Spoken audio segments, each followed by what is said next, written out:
Puji Tuhan. Selamat pagi Bapak Ibu Saudara yang dikasihi Tuhan. Kita mau memulaikan ibadah kita di pagi hari ini. Sebelumnya mari kita bersatu dalam doa. Segala pujian, syukur, hormat dan kemuliaan kami persembahkan kepada Engkau, Allah yang besar, Allah yang luar biasa, Allah yang begitu mengasihi kehidupan kami.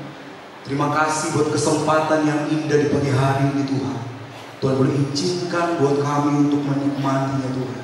Dan kami berkumpul di tempat ini satu kerinduan kami, yaitu untuk memuji, memuliakan, meninggikan Engkau, untuk menyenangkan Engkau Tuhan. Kami percaya Engkau hadir di tengah-tengah kami. Kami mau menikmati lawatan-Mu, kami mau menikmati jamahan. Berkati ibadah kami, mulai dari awal, pertengahan, sehingga boleh berakhir dengan segala baik. Hanya di dalam nama Tuhan Yesus Kristus. Haleluya. Amin. Haleluya. Kau sungguh indah dan tak. Terima kasih Tuhan.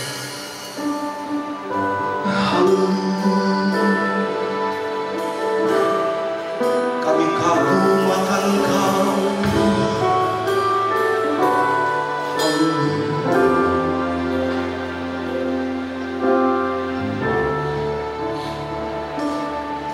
Sungguh indah tiada taranya, sungguh menakjubkan, sungguh ajaib untuk dimengerti, lebih dari semua yang ada. Hikmat-Mu tiada terselami, kasih-Mu Tuhan dalam tak terduga. Kau sungguh indah, indah tiada taranya. Katakan mulia, mulia dan berkuasa. Ku kagum hormat akan Engkau.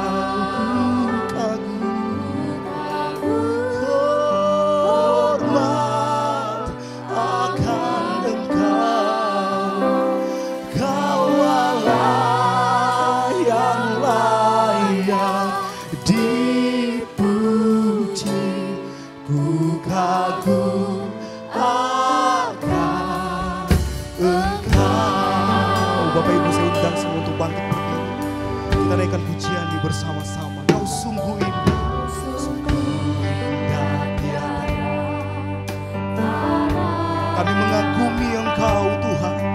Sungguh Engkau Allah yang menakjubkan dalam kehidupan kami.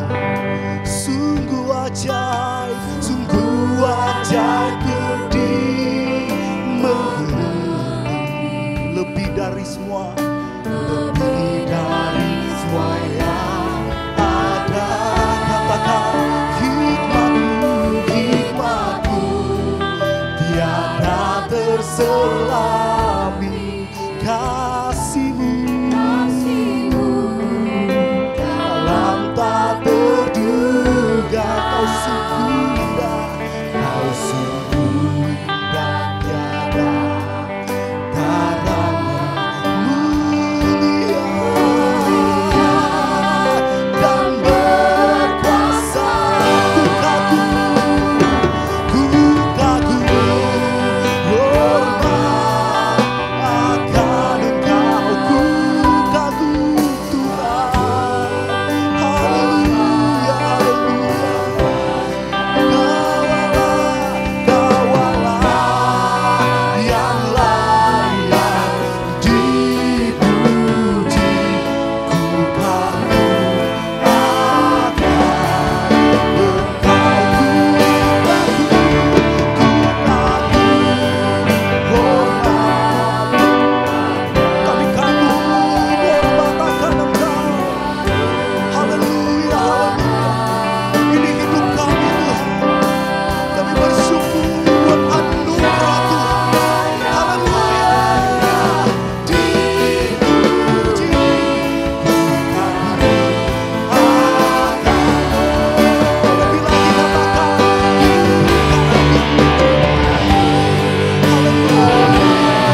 kagum akan kasih-Mu.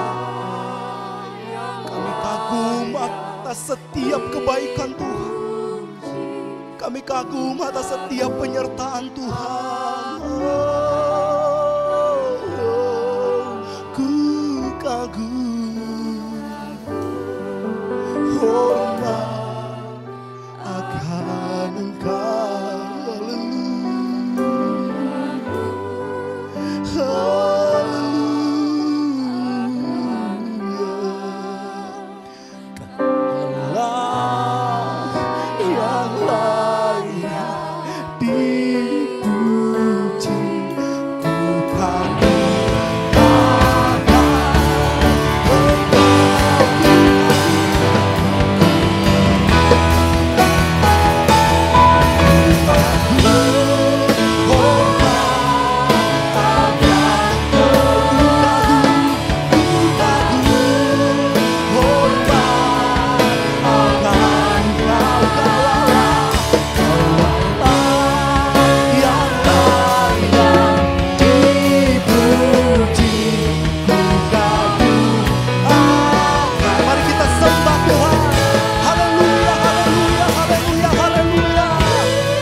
dalam nama Tuhan Yesus Kristus. Haleluya. Amin. Haleluya. Puji Tuhan. Saudara bersuka cita hari ini, amin. Yang bersuka cita, lambaikan tangan saudara. Katakan haleluya. Sekali lagi haleluya. Kita mau bangkit, kita mau serukan nama Yesus. Amin. Karena nama Yesus adalah menara yang kuat. Dia kota benteng yang teguh. Haleluya. Terima kasih Tuhan. Bangkit, serukan nama Yesus. Bangkit, serukan nama Yesus. Maju, maju, nyatakan kuasa-Nya. Katakan, kita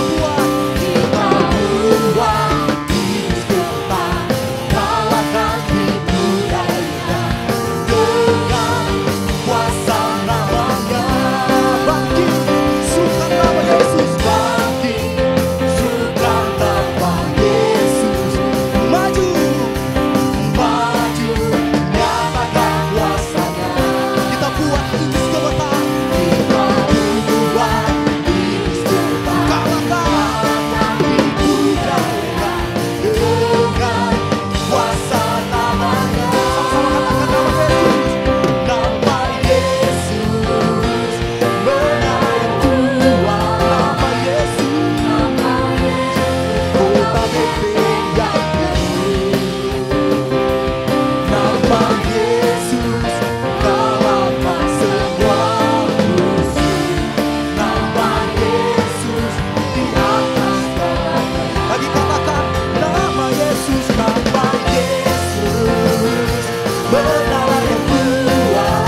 Haleluya, nama Yesus. Yesus kalahkan semua musuh. Nama Yesus di atas segala. Oh, nama Yesus. Nama Yesus benar yang kuat. Nama Yesus tak benteng yang teguh. Nama Yesus, nama Yesus kalahkan semua musuh. Nama Yesus di atas segala. Sekali lagi katakan nama Yesus. Benar yang kuat. Nama Yesus tak benteng yang teguh.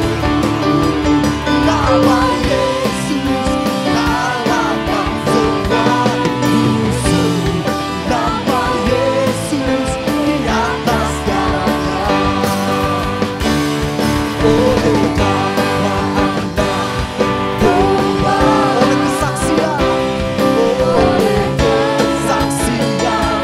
kita, iblis dikalahkan, kuasanya dihancurkan oleh darah anak domba. Oleh darah anak, oleh darah anak domba, oleh kesaksian kita, iblis dikalahkan, kuasanya dihancurkan oleh darah anak domba. Oleh darah anak domba, oleh kesaksian kita,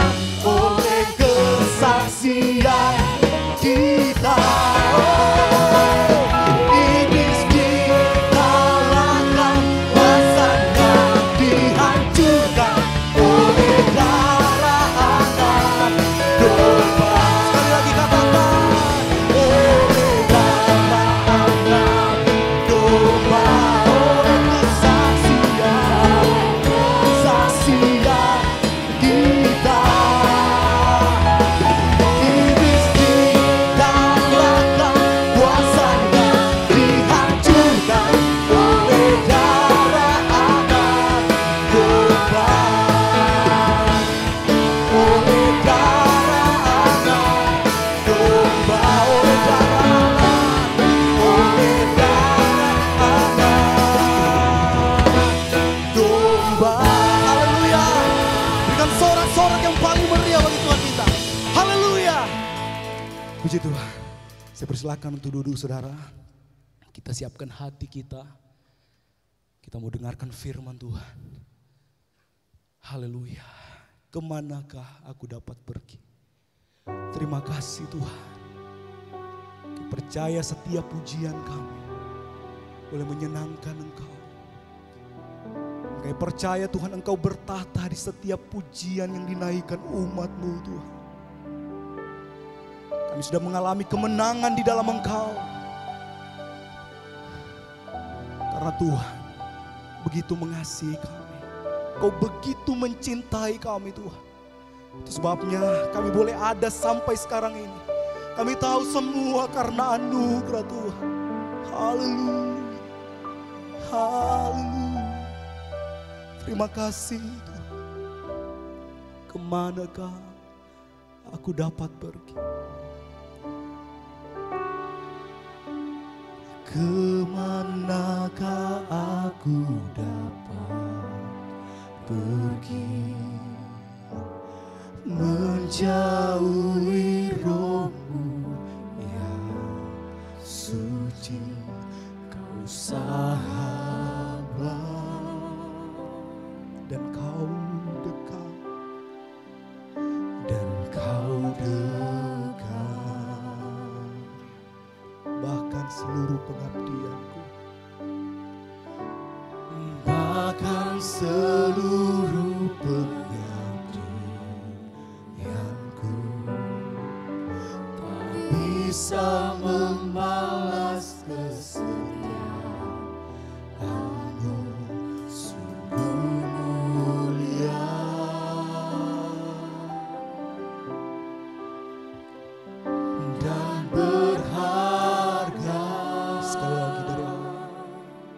Kemanakah aku dapat pergi? Kemanakah aku dapat pergi? Menjauhi rohmu yang suci, kau sahabat dan kau dekat, dan kau dekat.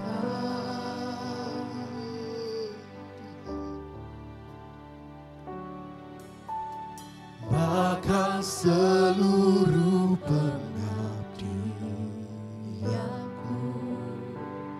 tak bisa membalas kesetiaanmu, sungguh mulia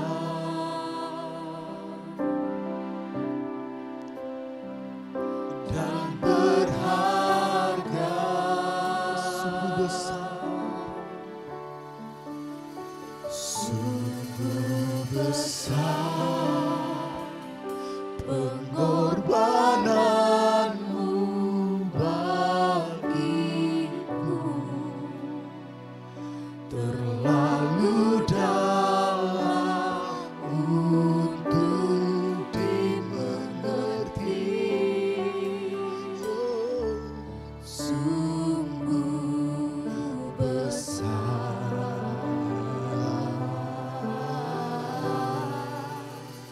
Sungguh indah yang kau pikirkan tentangku,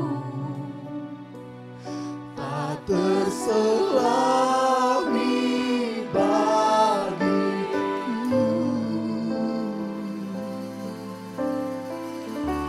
Sungguh indah.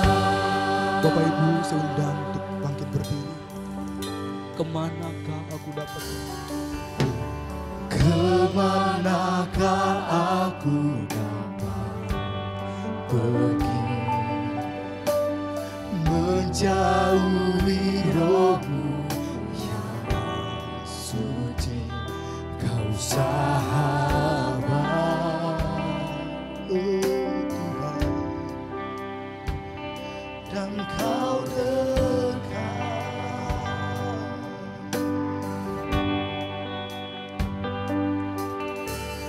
Bahkan seluruh pengabdianku tak bisa membalas kesetiaanmu, sungguh mulia Dan berharga.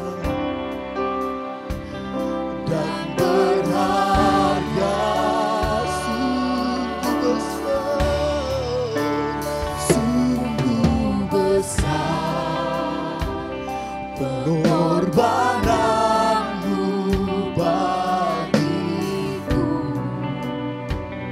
terlalu dalam untuk dimengerti. Sungguh besar, sungguh indah yang kau pikirkan tentangku, tak terselami bagiku. Sungguh indah. Jemaat Tuhan saja, katakan sungguh besar. Haleluya.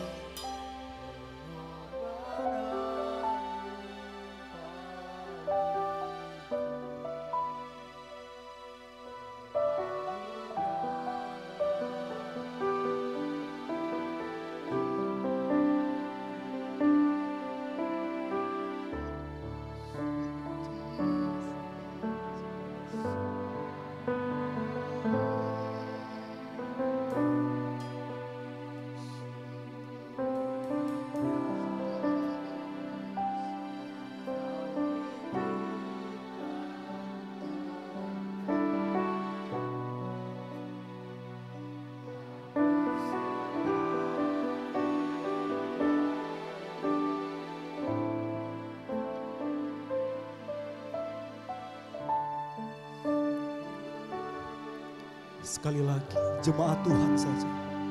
Katakan sungguh besar. Sungguh besar pengorbanan. Haleluya. Renungkan kebaikan Tuhan. Katakan terima kasih Tuhan. Haleluya. Haleluya.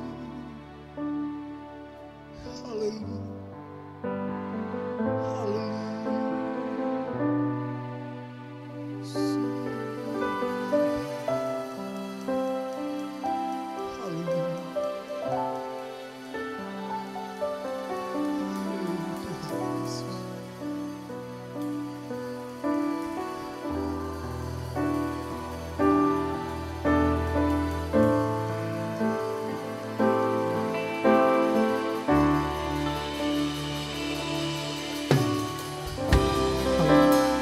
Naikkan penyembahanmu, sembah Tuhan.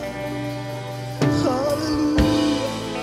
Angkat suaramu, angkat hatimu. Haleluya.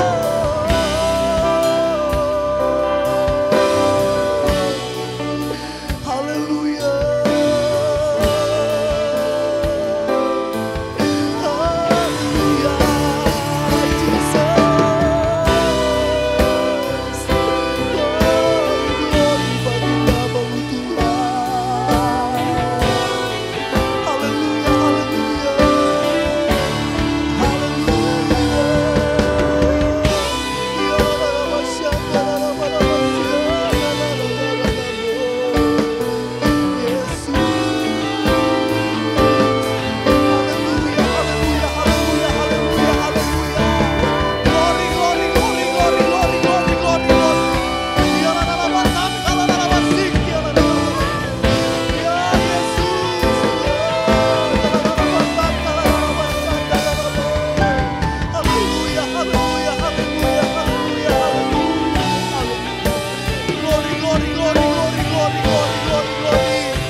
Hadir di tengah-tengah kami Tuhan.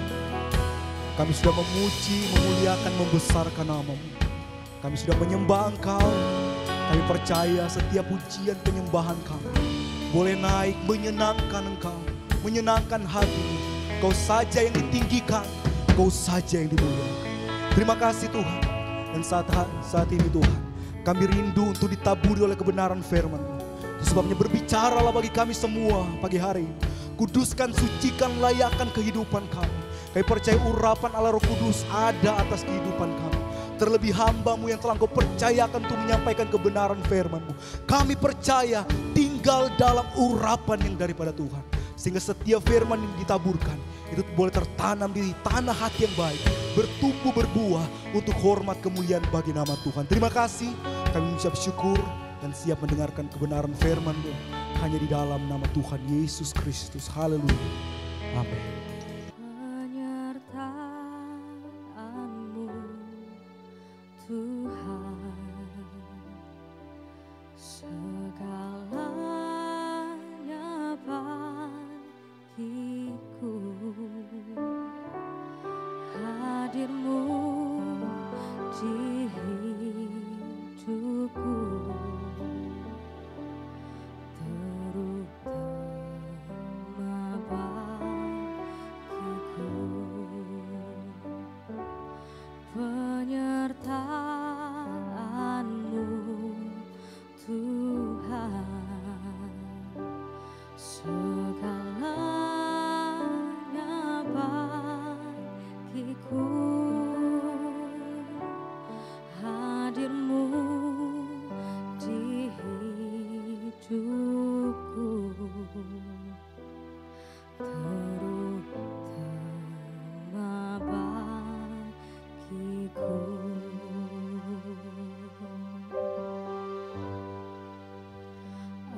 Anugerah-Mu,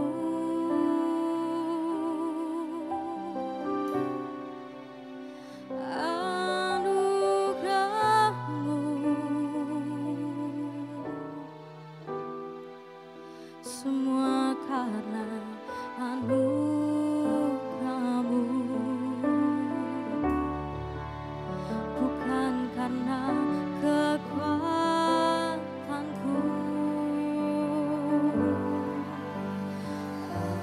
Anugerah-Mu,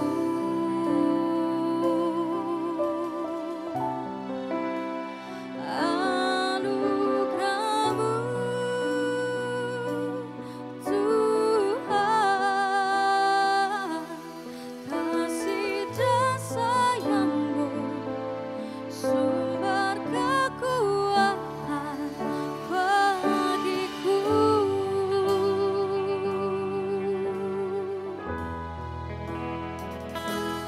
Penyertaan-Mu Tuhan, segalanya bagiku. Hadir-Mu di hidupku, terutama bagiku. Penyertaan-Mu Tuhan,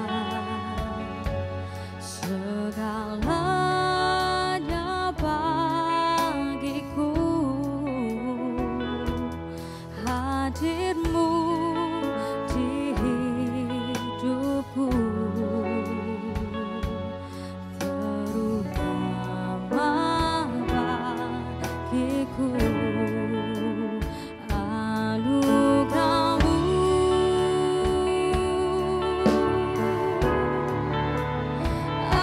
anugerah-Mu, semua karena anugerah-Mu, bukan karena kekuatanku. Anugerah-Mu,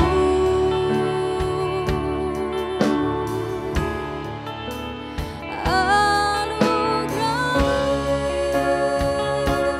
Tuhan,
Puji Tuhan, kita percaya Tuhan yang kita sembah adalah Tuhan yang hidup dan benar.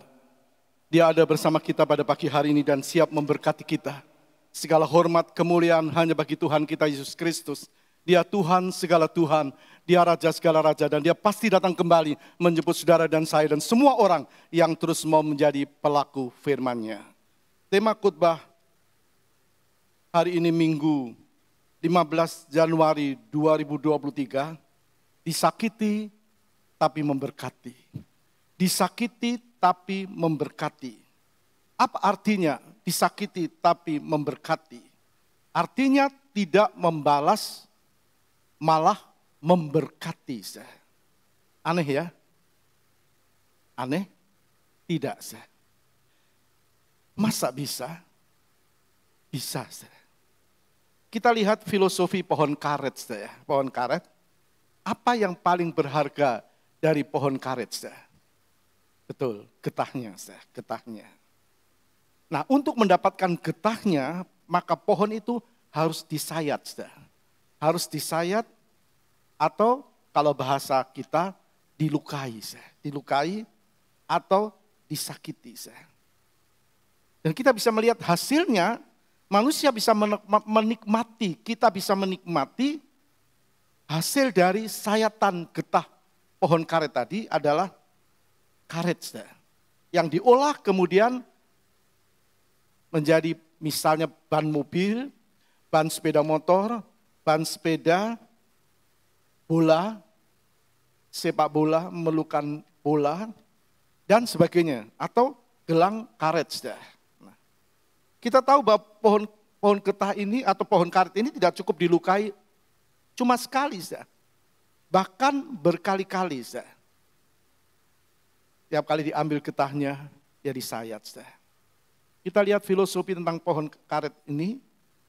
Nah, seandainya pohon karet ini bisa berbicara atau mengeluh, pasti dia akan kesakitan. Pasti akan menjerit. Bukan cuma dilukai sekali, tapi berkali-kali.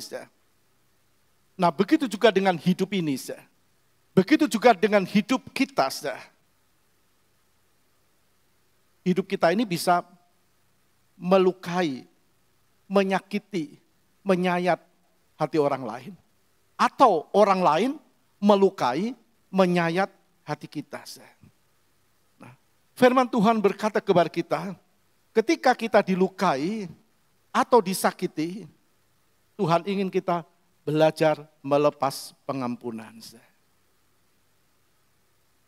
Untuk belajar melepas pengampunan. Sekali lagi tadi filosofi pohon karet, kalau pohon ini dia memberontak, misalnya dia bisa berteriak memberontak, tidak ada karet karena tidak disayat.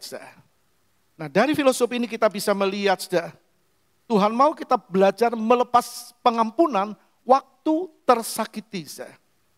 Memang tidak mudah untuk menepis dendam, dengki, amarah, sakit hati, akar pahit, dan seterusnya. Tapi Tuhan mau kita bersikap seperti itu sebagai anak-anak Tuhan, tidak membalas jahat dengan jahat. Kita lihat Tuhan sendiri waktu dicaci maki, dia tidak membalas. Kalau kita membuka 1 Petrus pasal yang kedua, 1 Petrus pasal 2 ayat 23 bagian A berkata begini. Ayat 23a dalam 1 Petrus pasal 2, ketika ia dicaci maki, ia tidak membalas dengan mencaci maki. Kita baca tentang Kristus Tuhan kita, waktu dia dicaci maki, dia tidak membalas. Dan kita adalah orang yang percaya kepada Kristus, kita muridnya, maka Tuhan ingin kita seperti dia. Apa bisa, apa mungkin? Kalau Tuhan berkata, pasti mungkin, pasti bisa, amin? Pasti bisa. Sebab bukan dengan kekuatan kita, tapi dengan kekuatan Tuhan. Jadi Tuhan mau kita tidak balas jahat dengan jahat. Tuhan kalau mau balas bisa, karena dia penuh dengan kuasa. Tapi dia tidak membalas. Nah, bukan hak kita untuk membalas. Dalam Ulangan 32 ayat yang ke-25. 32 ayat 35a berkata demikian. Hakulah dendam dan pembalasan. Hakulah dendam dan pembalasan. Jadi pembalasan itu haknya Tuhan. bukan haknya kita. Kita miliknya Tuhan, itu haknya Tuhan. Mari kita perhatikan apa yang Alkitab katakan. Yang pertama tentang Paulus. Kita lihat dalam 1 Korintus 14 ayat 12 sampai 13. Kami melakukan pekerjaan tangan yang berat. Kalau kami dimaki, kami memberkati. Kalau kami dianiaya, kami sabar. Kalau kami difitnah, kami tetap menjawab dengan ramah. Kami telah menjadi sama dengan sampah dunia, sama dengan kotoran dan segala sesuatu sampai pada saat ini. Kita lihat ini ucapan seorang yang sudah diubah oleh Tuhan. Paulus, saudara. Dulu siapa dia? Dia penganiaya orang-orang percaya. Tapi waktu diubah oleh Tuhan, hidupnya menjadi baru. Benar seperti firman Tuhan katakan, siapa yang ada di dalam Kristus, dia adalah ciptaan yang baru. Kita sudah memasuki minggu ketiga di bulan Januari tahun 2023. Apakah ciptaan baru itu tetap melekat dalam hidup kita? Atau ada persoalan-persoalan yang membuat kita berubah? Tapi Tuhan mau kita ada ciptaan yang baru. Kita lihat hidup Paulus luar biasa, hidupnya luar biasa. Kalau dulu dia terkenal kejamnya, sekarang ramahnya. Kalau dulu dia membenci, sekarang dia mengampuni. Kalau dulu dia mencaci maki, sekarang tidak lagi. Nah, apakah kita, Tuhan sudah ubahkan di tahun 2023. Kedatangannya tidak lama lagi, kita harus berubah, bukan dengan kekuatan kita, tapi dari kekuatan Tuhan. Kita bertanya kenapa Paulus bisa lakukan seperti itu? Kenapa Paulus bisa seperti itu? Bisa tidak membalas jahat dengan jahat, bisa memberikan pengampunan. Mengapa Paulus bisa melakukan yang baik? Kenapa? Kenapa waktu dia disakiti, dia tidak menyakiti? Kenapa waktu dia difitnah, dia tidak membalas? Waktu dicaci maki, kenapa dia justru memberkati? Kenapa? Kenapa ada orang Kristen yang bisa? Waktu difitnah dia tidak membalas. Waktu dicaci maki dia jawab dengan ramah. Kenapa? Menjadi pertanyaan kita. Jawabnya karena hidup kita, hidup Paulus bukan milik kita lagi. Galatia 2 ayat 20a berkata begini. Namun aku hidup, tetapi bukan lagi aku sendiri yang hidup, melainkan Kristus yang hidup di dalam aku. Aku hidup tapi bukan lagi aku yang hidup. Lalu siapa yang hidup di dalam Paulus? Apa Paulus berubah pikiran? Apa Paulus berubah hidupnya dalam arti jiwanya berubah? Tidak. Dia tetap Paulus. Tapi firman Tuhan katakan, namun aku hidup tetapi bukan lagi aku sendiri yang hidup, melainkan Kristus yang hidup di dalam aku. Ini rahasianya. Maka tidak heran waktu dia dilukai, dicaci maki, difitnah, dibenci, dianiaya. Yang keluar dari mulutnya adalah kasih, pengampunan, dan memberkati. Tuhan ingin anak-anak Tuhan yang hidup seperti ini, yang ada di dalam kerajaan surga nanti. Sebab di surga tidak ada kebencian, di surga tidak ada fitnah, di surga tidak ada akar pahit.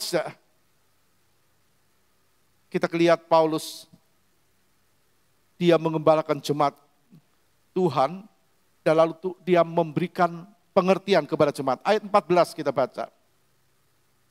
Hal ini kutuliskan bukan untuk memalukan kamu, tetapi untuk menegur kamu sebagai anak-anakku yang kukasihi.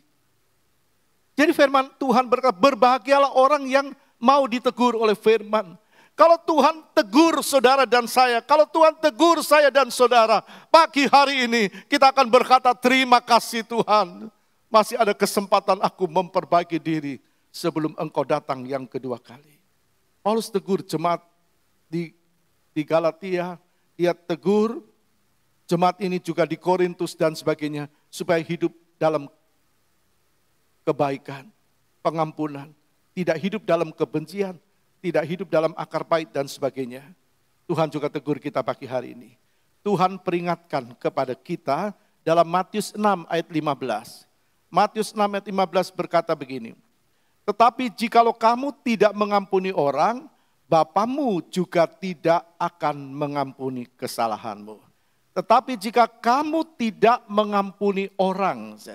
Jadi kalau saudara merasa orang lain bersalah kepada saudara, menyakiti saudara, saudara harus melepaskan pengampunan. Mengampuni, firman Tuhan berkata, jikalau kamu tidak mengampuni, tidak mau melepas pengampunan, Bapamu juga tidak akan mengampuni kamu. Mau pilih mana? Diampuni oleh Tuhan atau tidak? Kalau kita mau diampuni oleh Tuhan, maka kita harus melepas pengampunan. Mengampuni, diampuni. Tidak mengampuni, tidak diampuni. Banyak orang lebih senang menyimpan dendam, akar pahit. Nah kalau dendam itu disimpan, makin mengkristal, akan menimbulkan akar pahit. Jadi kalau dendam itu disimpan, yang timbul adalah akar pahit. Kalau akar pahit itu terus disimpan, akan menimbulkan kepahitan hati. Hidup tidak ada damai. Ada banyak orang hidupnya tidak ada damai karena diawali dengan simpan akar pahit. Tidak ada damai itu sampai kepada jiwanya, psikisnya. Lalu akhirnya sampai kepada tubuhnya. Ada orang yang katakan menjadi murung, menjadi pemarah, dan sebagainya, bahkan stres. Karena apa? Kan simpan akar pahit, simpan dendam dan sebagainya. Maka Tuhan ingin anak-anak Tuhan hidup dalam pengampunan. Waktu kita disakiti, Tuhan mau kita memberikan pengampunan. Saat engkau disakiti, saat orang melukai hatimu, datang sama Tuhan. Yesus saja tidak salah, tidak berdosa, disakiti, dicambuk, diludahi, bahkan disalib. Untuk siapa? Untuk saudara. Orang berkata sulit. Kalau orang berkata sulit memberikan pengampunan, ya karena orang itu memang tidak mau memberikan pengampunan. Kalau orang mau memberikan pengampunan, maka Tuhan memberikan dia mudah untuk mengampuni. Amin. Mudah kalau dia mau, tergantung dirinya. Kalau kita lihat pribadi-pribadi anak-anak Tuhan dalam Alkitab, termasuk Paulus, apa yang keluar dari mulutnya adalah pengampunan. Ampunilah. Tuhan Yesus berkata, Bapa ampunilah mereka, karena mereka tidak tahu apa yang mereka perbuat. Jadi orang yang melakukan kejahatan, orang yang melukai seseorang, orang itu tidak tahu bahwa dia sedang melakukan kejahatan. Jadi kalau saudara merasa tersakiti, sebenarnya orang yang menyakiti saudara itu tidak merasa kalau itu menyakiti. Tahu tapi tidak merasa itu berdosa. Justru orang-orang seperti inilah yang perlu didoakan. Perlu saudara doakan. Kita mintakan sama Tuhan supaya Tuhan jamah hatinya, supaya Tuhan ampuni dan mereka kembali sesuai hidup, sesuai dengan firman Tuhan. Itu yang Tuhan mau. Jadi kita kasihan melihat orang-orang justru yang suka melukai, suka menyayat. Itu justru kita kasihan. Kita bisa tahu sampai di mana kerohanian orang-orang seperti ini. Mereka tidak sadar. Padahal Galatia 6 ayat 7 berkata, Tuhan tidak bisa dipermainkan. Apa yang ditabur orang itu akan dituainya. Mereka tidak tahu. Pemazmur juga berkata mereka seperti di ujung tanduk. Sebentar akan tergelincir. Jadi orang yang melepas pengampunan itu sebenarnya dia tahu bahwa dia sudah diampuni oleh Tuhan. Jadi orang yang mau melepaskan pengampunan karena dia sadar, aku sudah diampuni oleh Tuhan. Jadi orang yang sadar sudah diampuni Tuhan, dia mau memberikan pengampunan. Waktu orang melepas pengampunan, sebenarnya dia sedang membuka pintu berkat bagi dirinya sendiri. Sekali lagi. Orang yang sedang atau orang yang mau melepas pengampunan, sebenarnya dia sedang membuka pintu berkat bagi dirinya sendiri. Dia bisa happy, bahagia, sejahtera, tidak stres, tidak goncangan, dan sebagainya. Karena dia merasa hidupku ini adalah milik Kristus. Jadi apa yang dia terima, Kristus pasti tahu. Jadi kalau kita mau diberkati, mari kita sadar kita sudah diampuni. Kita lihat Mika 7 ayat 18 sampai 19 berkata begini. Mika 7 ayat 18 sampai 19. Siapakah Allah seperti engkau yang mengampuni dosa dan yang memaafkan pelanggaran dari sisa-sisa miliknya sendiri, yang tidak bertahan dalam murkanya untuk seterusnya, melainkan berkenan kepada kasih setia. Coba kita lihat umat Tuhan. Tuhan maafkan, Tuhan berikan pengampunan. Supaya apa? Supaya mereka bisa memberikan pengampunan. Tuhan ampuni kita supaya kita juga bisa memberikan pengampunan. Karena itu Tuhan minta kita hidup dalam pengampunan. Nah, kita lihat contoh yang lain tentang Musa. Kita tahu Musa itu dipilih oleh Tuhan untuk memimpin umat Israel keluar dari Mesir, dari perbudakan. Kita baca Keluaran 3 ayat 10. Jadi sekarang pergilah, aku mengutus engkau kepada Fir'aun untuk membawa umatku orang Israel keluar dari Mesir. Jadi ini cara Tuhan panggil dan utus Musa. Musa dipilih, diutus untuk mengeluarkan bangsa Israel keluar dari perbudakan. Tuhan juga utus saudara dan saya untuk mengeluarkan mereka yang tetap ada di perbudakan. Dengan hidup suka menyakiti orang lain, memfitnah dan sebagainya. Melalui apa? Melalui tuntunan Tuhan. Jadi kita lihat kembali cara Tuhan untuk panggil Musa saat dia sedang mengembala kambing domba. Yitro mertuanya. Tidak ada yang istimewa dari Musa. Sebagai gembala domba, dan pada waktu itu pekerjaan pengembala domba itu dibenci oleh orang Mesir. Kita baca ayat 1 dari Keluaran 3. Adapun Musa, ia biasa mengembalakan kambing domba Yitro mertuanya, imam di Midian. Sekali ketika ia menggiring kambing domba itu, domba itu ke seberang padang gurun, sampailah ia ke gunung Allah, yakni gunung Horeb. Ayat 10. Jadi sekarang pergilah, aku mengutus engkau kepada Fir'aun untuk membawa umatku orang Israel keluar dari Mesir. Nah, sudah lihat Musa, contoh Musa. Musa dipanggil oleh Tuhan memimpin orang Israel. Apa Tuhan biarkan Musa? Tidak. Tuhan panggil, Tuhan perlengkapi. Pasal 4 ayat 12. Tuhan perlengkapi orang yang dipanggil. Orang yang mau melakukan firman Tuhan. Tuhan perlengkapi Musa. Ayat 12. Oleh sebab itu pergilah, aku akan menyertai lidahmu dan mengajar engkau apa yang harus kau katakan. Kalau kita mau melakukan firman, maka dia akan melengkapi lidah kita.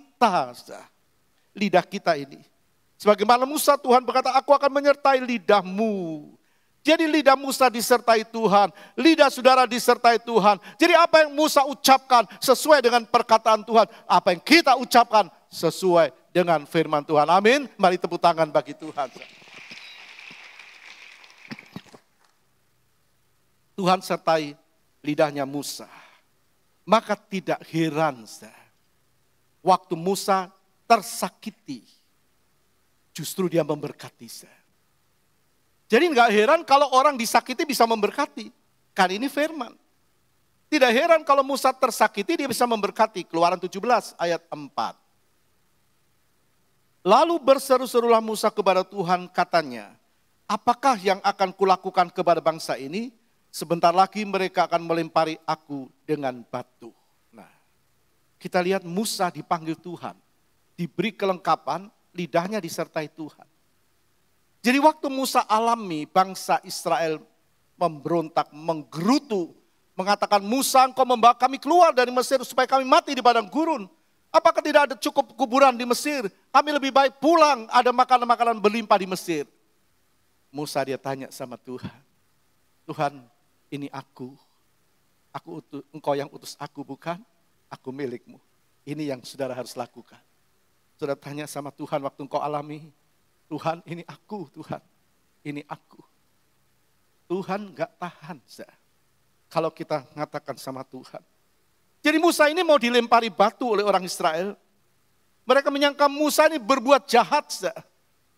Memimpin umat Israel keluar dari Mesir ini mereka pikir Musa ini jahat.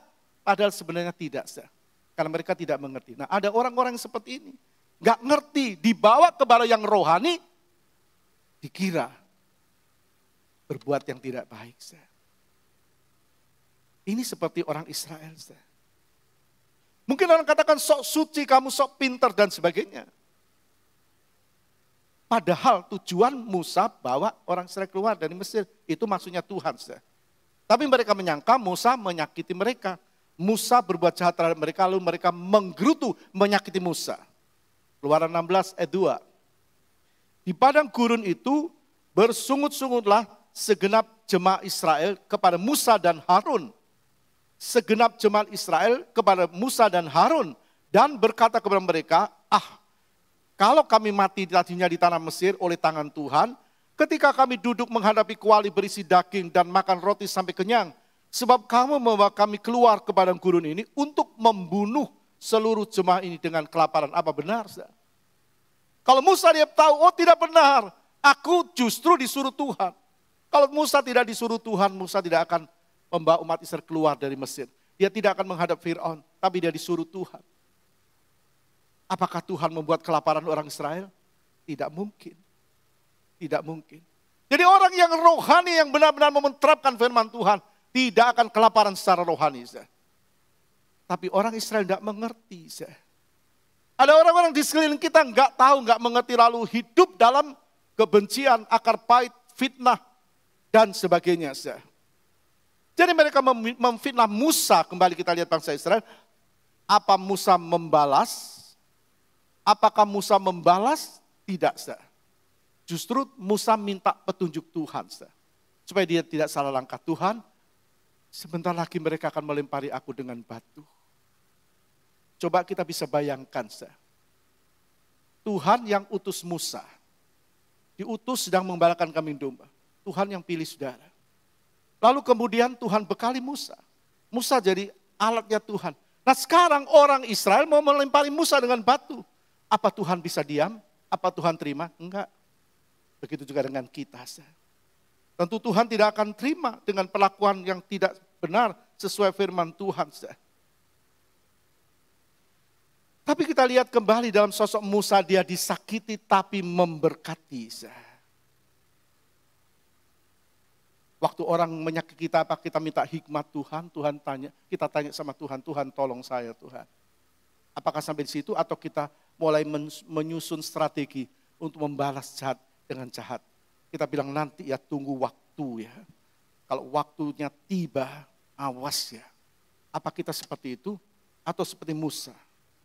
Sekarang kita lihat terus Bilangan 12 ayat 2. Bilangan 12 ayat 2 berkata begini. Kata mereka, sungguhkah Tuhan berfirman dengan perantaraan muka saja? Bukankah dengan perantaraan kita juga ia berfirman? Dan kedengaranlah hal itu kepada Tuhan. Nah, ini perkataan Harun dan Miriam, kakak dari Musa. Mereka bilang, apa cuma Musa yang Tuhan berfirman kepada dia? Bukankah Tuhan juga berfirman kepada kami? Itu didengar oleh Tuhan. Jadi apa yang ada di benak Harun dan Miriam, ketidaksukaannya terhadap Musa itu didengar Tuhan. Tuhan juga dengar. Orang lain yang mulai melakukan tidak baik, Tuhan itu dengar. Kalau kita benar-benar seperti Musa, hidup benar di mata Tuhan. Miriam dan Harun mengata-ngatai Musa. Atau dengan kata lain, menyayat hati Musa, menyakiti Musa. Apa Musa membalas? Sekali lagi tidak. Ayat 3. Adapun Musa ialah seorang yang sangat lembut hatinya, lebih dari setiap manusia yang di atas muka bumi. Tidak ada yang seperti Musa. Seorang yang sangat lembut hatinya. Dia seorang pemimpin. Dia diutus oleh Tuhan. Dia dibekali oleh Tuhan. Dia punya kuasa. Tapi dia hidup dalam kelemah lembutan. Anak-anak Tuhan. Kita miliknya Tuhan. Kita diselamatkan oleh Tuhan. Tuhan selamatkan saudara dan saya. Tapi Tuhan mau kita juga punya hati yang seperti Musa. Tidak membalas jahat dengan jahat. Tidak keluar umpatan, makian dan sebagainya. Lalu apa yang keluar dari mulut seorang Musa? Katanya dikatakan Tuhan membekali lidah Musa. Apa yang keluar dari mulut Musa? Doa. Ayat 13 kita baca. Ayat 13. Lalu berserulah Musa kepada Tuhan, ya Allah sembuhkanlah kiranya dia.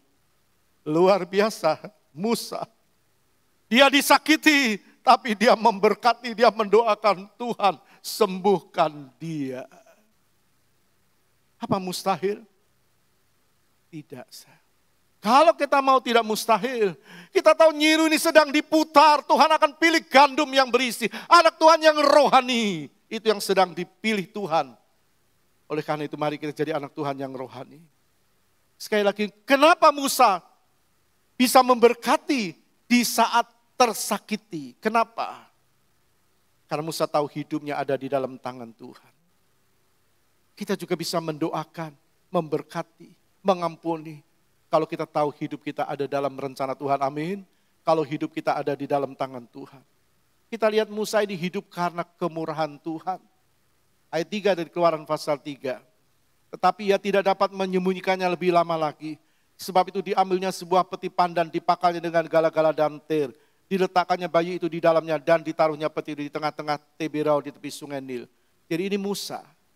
Di zaman Fir'aun. Kalau ketahuan pasti dibunuh anak laki-laki yang berusia 2 tahun ke bawah. Musa disembunyikan. Jadi Musa tahu ceritanya aku ini bisa hidup karena Tuhan. Nah kita juga bisa hidup sampai tahun 2023 ini. Tuhan berkati kita, itu juga karena Tuhan, amin. Tepuk tangan bagi Tuhan. Kita tahu itu juga karena Tuhan. Jadi kenapa Musa bisa memberkati di saat disakiti?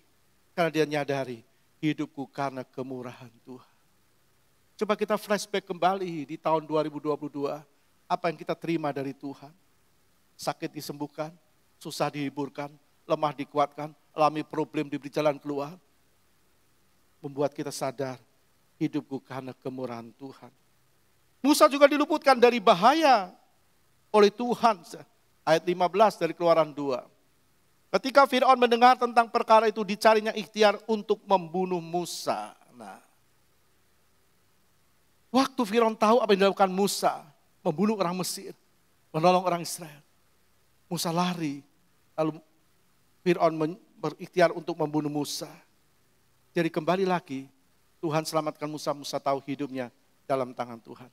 Berapa persoalan-persoalan yang kita alami di tahun 2022 dan Tuhan luputkan kita, Tuhan berikan kita pertolongan. Itu juga karena Tuhan. Maka dia tahu apa yang dia alami, itu pasti sepengetahuan Tuhan. Kembali lagi, waktu Harun dan Miriam mengatakan kepada Musa. Apakah Musa membalas? Tidak. Musa tidak membalas, tapi Tuhan membela. Kalau kita tidak membalas, Tuhan pasti bela. Musa tidak membalas, tapi Tuhan yang membela. Bilangan 12 ayat 7-8. Bukan demikian hambaku Musa, seorang yang setia dalam segenap rumahku, berhadapan-hadapan aku berbicara dengan dia terus terang, bukan dengan teka-teki, dan ia memandang rupa Tuhan. Mengapakah kamu tidak takut mengatai hambaku Musa? Kenapa Miriam dan Harun? Karena dia tidak tahu siapa Musa. Diselamatkan, dipilih Tuhan. Kita juga diselamatkan dari dosa. Dan kita dipilih Tuhan jadi anaknya. Jadi kita lihat di sini, justru Tuhan yang bela. Musa tidak ngadu. Musa tidak mengadu. Musa tidak mengadu sama Tuhan. Tuhan ini loh Harun dan Miriam, ngata-ngatai aku. Tidak. Kita juga tidak perlu ngadu sama Tuhan. Tuhan ini loh aku, si A ngatai aku, si B ngatai aku, si C begini-begini sama aku. Gak perlu.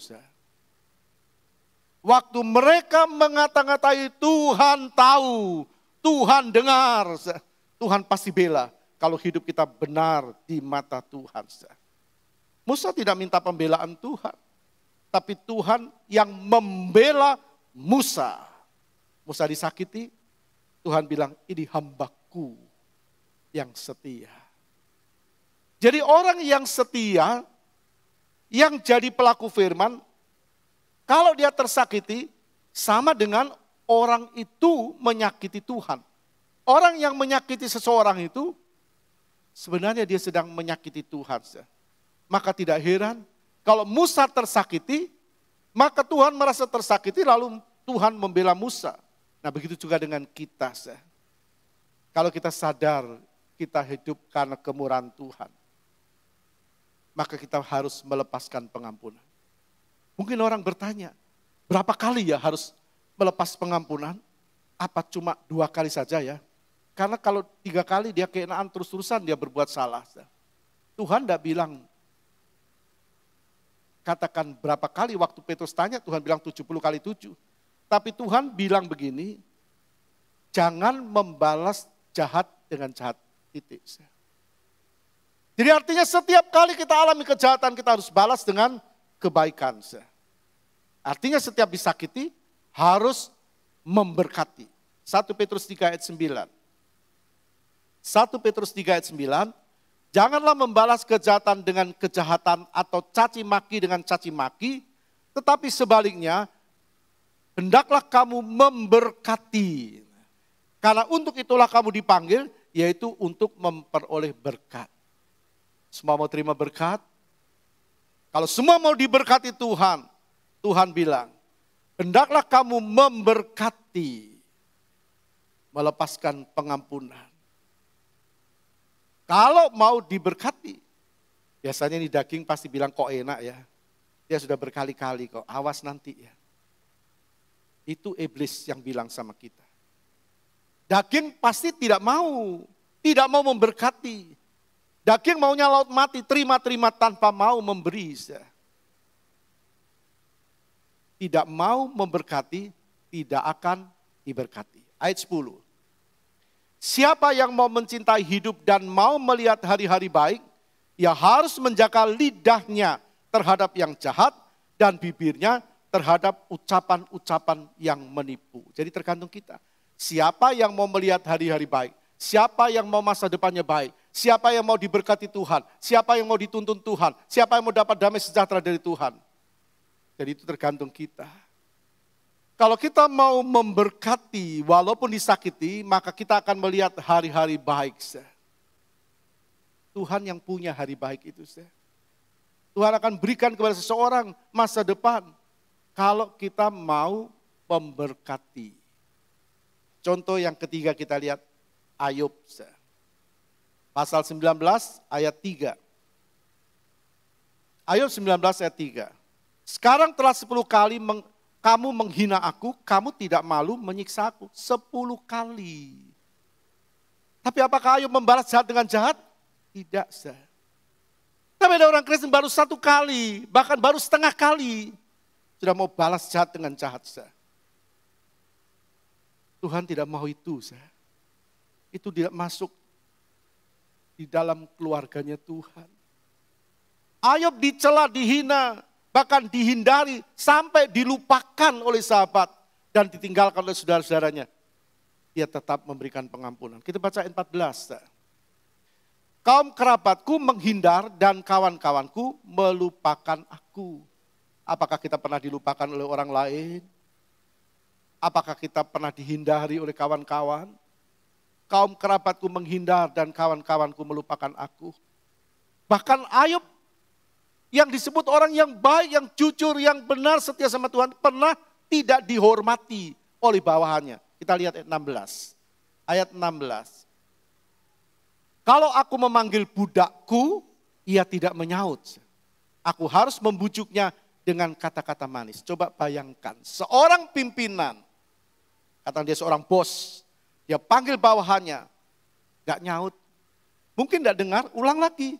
Tapi buang muka. Bagaimana perasaan si bos ini? Ayub ini tuan. Dia punya budak, punya bawahan. Dipanggil, tidak nyaut. Tapi Ayub datang dan membujuk dia. Coba bayangkan kalau dia bukan orang yang rendah hati, yang benar-benar lakukan firman. Gak mungkin orang lakukan seperti ini. Artinya Ayub disakiti, tapi dia memberkati. Pasal 42 ayat 10. Lalu Tuhan memulihkan Ayub setelah ia meminta doa untuk sahabat-sahabatnya. Dan Tuhan memberikan kepada Ayub 2 kali lipat dari segala kepunyaannya dahulu. 2 kali lipat. Kalau orang tidak membalas, disakiti tidak membalas, diberkati 2 kali lipat. Amin. Ini firman. Tuhan sediakan. Tidak membalas, Tuhan pulihkan. Tuhan memulihkan Ayub setelah ia meminta doa bagi sahabatnya. Artinya setelah Ayub tidak membalas jahat dengan jahat, Tuhan pulihkan keadaannya. Dia meminta doa bagi sahabatnya. Mau dipulihkan, mau diberkati, jangan balas jahat dengan jahat. Kalau disakiti, maka Tuhan suruh kita memberkati. Kita lihat seperti Daud dalam Mazmur 109 ayat 3. Mazmur 109 ayat 3. Dengan kata-kata kebencian mereka menyerang aku dan memerangi aku tanpa alasan. Sebagai balasan terhadap kasihku mereka menuduh aku, sedang aku mendoakan mereka. Dituduh tapi mendoakan. Apa salah kalau tema kita disakiti tapi memberkati? Ini firman. Kalau Daud bisa lakukan, Paulus bisa lakukan. Kalau Musa bisa lakukan, apa bedanya dengan anak-anak Tuhan? Bedanya mereka melakukan firman Tuhan, anak-anak Tuhan ada yang tidak mau lakukan firman Tuhan. Jadi di sini kita melihat Daud menebar kasih tapi yang dia terima justru tuduhan, kebencian. Kadang kita kan tidak terima, kita maksudnya baik kok dibalas tidak baik, enggak terima. Memberi air susu dibalas air tuba, rasa enggak terima. Karena merasa ini aku yang punya, kamu aku beri, kebaikan ini aku yang punya. Nah ini di sini kekeliruannya. Kalau kita dapat beri kebaikan itu karena Tuhan yang memberi sama kita, itu beda. Karena kita merasa ini bukan punya aku kok, aku dipercaya Tuhan untuk memberikan kebaikan. Itu beda. Orang tidak akan nuntut, sudah diberi ini kok tidak tahu ya, kok enggak mengerti, tak tahu hutang budi dan sebagainya. Kita semua adalah Tuhan yang lengkapi. Jadi Daud mengerti. Dia justru mendoakan, Daud menebar kasih tapi terima tuduhan. Apapun yang Daud alami, dia tetap hidup dalam kebenaran firman Tuhan. Mengasihi, tapi dibenci. Tadi dikatakan disakiti tapi memberkati. Mengasihi tapi dibenci. 1 Samuel 23 ayat 25. Ketika Saul dengan orang-orangnya pergi mencari Daud, diberitahukan hal itu kepada Daud. Lalu pergilah ia ke Gunung Batu dan tinggal di padang gurun Maon. Saul mendengar hal itu lalu mengejar Daud di padang gurun Maon. Kita tahu kisahnya, Saul punya rencana membunuh Daud karena simpan iri hati, dendam dan sebagainya. Jadi hati-hati, iri hati bisa menimbulkan akar pahit lalu melakukan kejahatan. Daud dijahati, disakiti oleh Saul. Bukan cuma satu kali, ayat 2 dari 1 sampai 24. Kemudian Saul mengambil 3.000 orang yang terpilih dari seluruh orang Israel. Lalu pergi mencari Daud dan orang-orangnya di gunung batu kambing huta. Jadi kita lihat bukan cuma sekali. Dan kebencian terhadap Daud itu luar biasa. Kita baca saja ayat 3a dikatakan begini. Ia sampai ke kandang-kandang domba di tepi jalan. Di sana ada gua dan Saul masuk ke dalamnya untuk membuang hajat. Tetapi Daud dan orang-orangnya duduk di bagian belakang gua itu. Jadi, karena Daud dulu pengembala domba, nah pikir Saul, Daud ini pasti sembunyi di kandang-kandang domba. Ternyata Daud ada di belakang kandang domba. Nah Daud punya kesempatan untuk menghabisi Saul pada waktu itu. Saul yang benar membenci dia. Tapi apa yang Daud lakukan? Dia punya kesempatan, dia tidak sia-siakan kesempatan itu. Jadi pada waktu Saul beristirahat di gua, Daud di belakangnya. Daud lihat, Daud punya kesempatan. Daud tidak sia-siakan kesempatan itu. Kesempatan apa? Membalas. Membalas apa? Membalas kejahatan dengan kebaikan. Tuhan mau kita lakukan itu. Ada kesempatan. Pasti sekali tombak Saul mati. Tapi Daud tidak lakukan itu. Punya kesempatan. Nah kadang-kadang Tuhan juga buka kita kesempatan. Tapi bukan untuk membalas jahat dengan jahat. Tapi banyak orang salah persepsi. Dia lakukan jahat dengan jahat. Tapi Tuhan mau kita lakukan dengan baik. Ayat 5. Kemudian berdebar-debarlah hati Daud karena ia telah memotong punca Saul. Jadi Daud cuma potong punca jubahnya Saul, paling ujung dipotong. Sebagai bukti, nih loh aku mengasihi. Aku mengasihi engkau. Aku tidak membalas jahat dengan jahat. Ayat 11 kita baca. Lihatlah dahulu ayahku, lihatlah kiranya puncak jubahmu dalam tanganku ini. Sebab dari kenyataan bahwa aku memotong puncak jubahmu dengan tidak membunuh engkau, dapatlah kau ketahui dan kau lihat bahwa tanganku bersih daripada kejahatan dan pengkhianatan. dan bahwa aku tidak berbuat dosa terhadap engkau. Walaupun engkau ini mengejar-ngejar aku untuk mencabut nyawaku. Sekali lagi, Daud dari gembala domba, hidup dalam benar, diangkat masuk ke istana. Musa, penggembala domba, diangkat Tuhan menjadi pemimpin bangsa Israel. Ayub dikembalikan 2 kali lipat. Saudara, kita tahu kisah firman Tuhan adalah benar. Tidak pernah salah, tidak pernah keliru. Jadi kita lihat dari apa yang kita lihat pagi hari ini. Paulus dicaci maki, difitnah, tapi memberkati. Musa difitnah, dikata-katai, tapi tidak membalas. Ayub dicela, dihina, dijauhi teman-temannya, tetap mendoakan. Daud dikejar-kejar mau dibunuh oleh Saul, justru ia bisa menyadarkan Saul. Jadi orang-orang yang punya sikap seperti ini, seperti Paulus, Musa, Ayub, dan Daud, pasti dibela oleh Tuhan dan diberkati serta dilindungi oleh Tuhan. Kalau kita mau lakukan itu di tahun ini, pasti jaminan itu dari Tuhan. Amin. Tuhan berkati kita. Mari kita datang ke rumah Tuhan dalam pujian.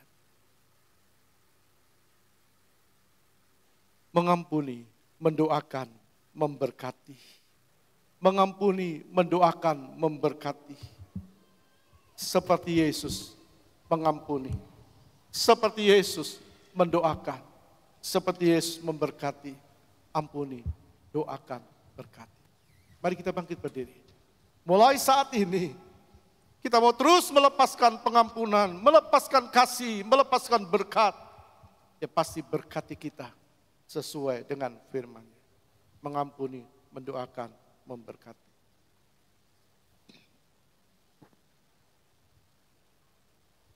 Haleluya, haleluya. Mengampuni, mendoakan, memberkati. Seperti Yesus mengampuni. Seperti Yesus mendoakan, seperti Yesus memberkati. Ampuni, doakan, berkati.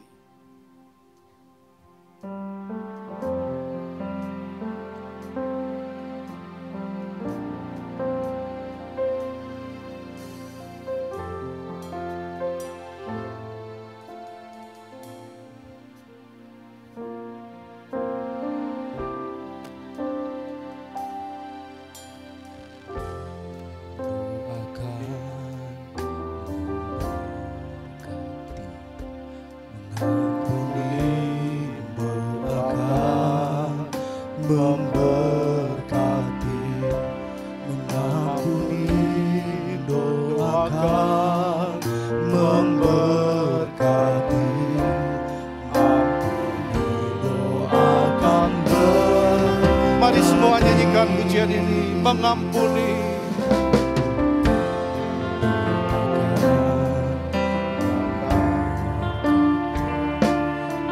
Mengampuni, mendoakan, memberkati.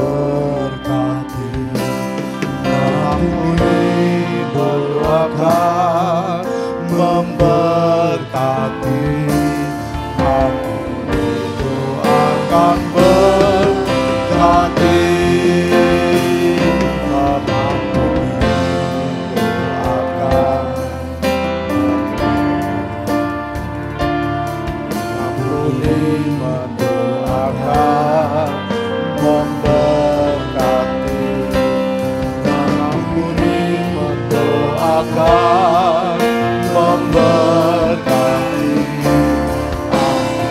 Mari semua katakan seperti Yesus mengampuni. Seperti Yesus mengampuni. Seperti Yesus mendoakan. Seperti Yesus memberkati.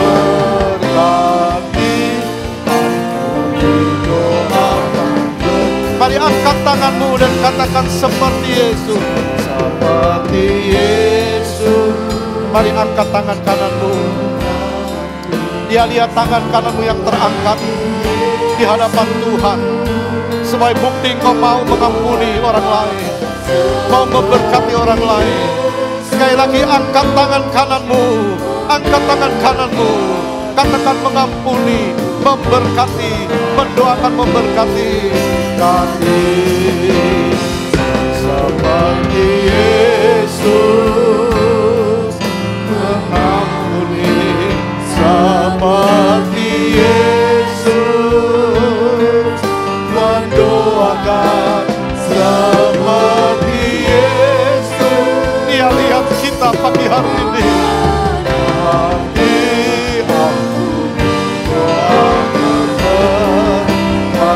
Seperti Yesus. Terima kasih Tuhan, terima kasih. Kami mau mengampuni orang yang bersalah kepada kami. Kami mau mendoakan dan memberkati orang yang bersalah sama kami.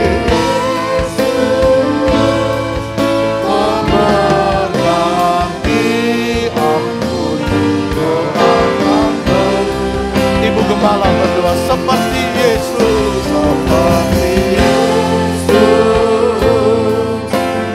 mengampuni, seperti Yesus mendoakan, seperti Yesus memberkati, ampuni, doakan, berkati. Seperti Yesus mengampuni, seperti Yesus mendoakan, seperti Yesus memberkati, ampuni, doakan, berkati. Seperti Yesus mengampuni, seperti Yesus mendoakan, seperti Yesus memberkati, ampuni, doakan, berkati.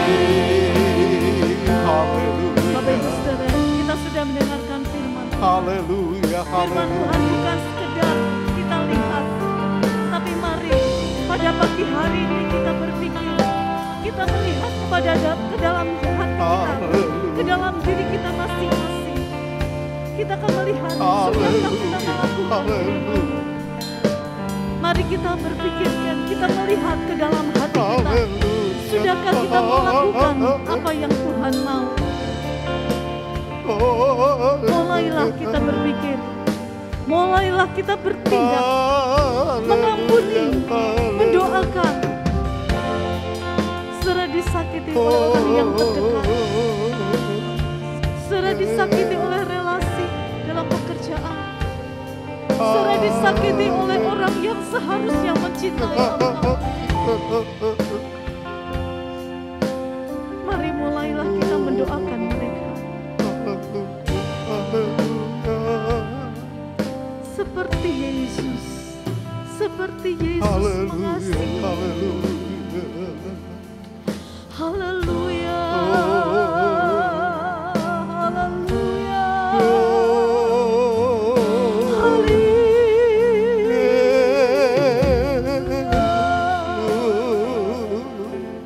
seperti Yesus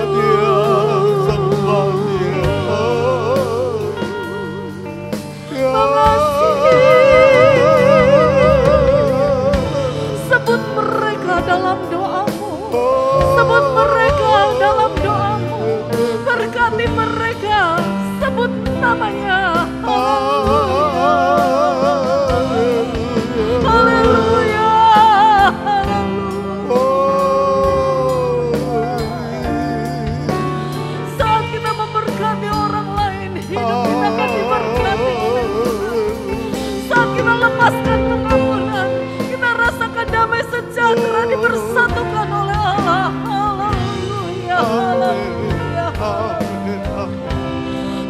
Terpuji nama-Mu Tuhan. Glory God. Haleluya. Haleluya. Berikan kami kekuatan, kemampuan ya Tuhan, untuk berjalan di dalam terang firman Allah. Firman yang sudah kami dengar, tinggal dan memimpin hidup kami, mengubahkan cara pandang kami, mengubahkan Tuhan sikap hidup kami, mengubahkan hati kami Tuhan. Kami tidak berpikir dan melihat ke dalam diri kami untuk segala kemauan kami tercapai, tetapi kami mau mengikuti pimpinan daripada Engkau. Terima kasih Tuhan, pagi hari ini Engkau menyatakan satu cara untuk kami diberkati, satu cara untuk kami hidup damai sejahtera, satu cara untuk kami mengalami kemenangan-kemenangan. Biarlah Tuhan kami melihat pribadi-Mu, hidup di dalam Engkau, dikuasai oleh Engkau, terus dalam kehendak Tuhan. Firman Allah menguasai kami seluruhnya, sehingga waktu demi waktu kami hidup dalam kebenaran firman-Mu. Tidak tersakiti, tetapi kami mengampuni orang lain yang menyakiti kami. Terima kasih Tuhan, terima kasih. Berkati kami dengan firman-Mu Tuhan, menjadi rema dalam kehidupan kami semua. Kami mau mendoakan mereka, mengasihi mereka, menyebut mereka dalam doa-doa kami, memberkati mereka. Terima kasih Tuhan, terima kasih. Segala kata yang keluar dari bibir mulut kami adalah perkataan yang memuliakan Tuhan, yang menyenangkan Engkau. Terima kasih Bapa di surga, penuhi kami dengan damai sejahtera Allah yang melampaui segala akal. Apa yang dapat kami lakukan, kami percaya itu di luar batas kemampuan kami. Kami akan disanggupkan melakukan perbuatan-perbuatan yang besar. Firman Allah yang kami dengar mendatangkan kekuatan yang super, kekuatan yang luar biasa. Sehingga kami memberkati banyak orang. Kami memberkati dan kami mendoakan mereka dengan kasih kami yang dari Engkau. Terpuji nama-Mu Tuhan. Berkati hamba-Mu yang sudah menyampaikan kebenaran firman-Mu. Urapan Allah, kekuatan Allah, kasih sayang Allah melimpah atas hamba-Mu. Terima kasih Tuhan, berkati seluruh sidang jemaat yang sudah mendengarkan firman-Mu. Dalam nama Tuhan Yesus Kristus kami berdoa, haleluya. Terima kasih Tuhan, terima kasih Bapa yang baik. Terima kasih Yesus, terima kasih Roh Kudus. Biar kami turut sesuai dengan sabda-Mu, hidup dalam pimpinan-Mu, melakukan kebenaran firman-Mu. Terima kasih Tuhan, berkati jemaat. Sekarang saudaraku yang dikasih Kristus, kita pulang dengan bawa berkat Allah Bapa, kasih sayang Yesus Kristus, dan persekutuan di dalam Roh Kudus, yaitu di dalam nama Tuhan Yesus Kristus. Hari ini sampai Maranatha, Tuhan Yesus datang yang kedua kali. Semua yang percaya katakan amin. Tuhan berkati kita.